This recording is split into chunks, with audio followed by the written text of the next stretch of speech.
இந்த உலகத்தில் பிறந்தார். மத்தேயு சுவிசேஷம் 1ஆம் அதிகாரம் 20ஆம் வசனத்திலே அவருக்கு இயேசு என்று பெயரிடுவாயாக, ஏனெனில் அவர் தமது ஜனங்களின் பாவங்களை நீக்கி அவர்களை ரட்சிப்பார் என்று சொல்லி 23ஆம் வசனத்திலே 22-23 தீர்க்கதரிசியின் மூலமாய் கர்த்தரால் உரைக்கப்பட்டது நிறைவேறும்படி இதெல்லாம் நடந்தது. அவன் இதோ ஒரு கன்னியை கற்பவதியாகி குமாரனை பெறுவாள். அவருக்கு இம்மானுவேல் என்று பெயரிடுவாள். இம்மானுவேல் என்பதற்கு தேவன் நம்மோடு கூட இருக்கிறார்.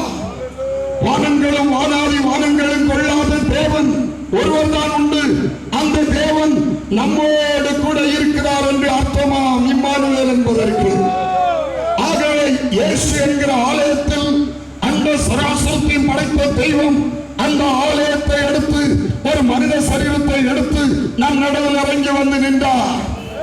யோவான் எழுதின சுவிசேஷம் 2ஆம் அதிகாரம் 19ஆம் வசனத்திலே ஆண்டவராய் இயேசு சொன்னார், இந்த ஆலயத்தை இடித்து போடுங்கள், 3ஆம் நாள் நான் அதை எழுப்புவேன் என்று சொன்னார். இயேசு அவர்களுக்கு பிரதியுத்தரம்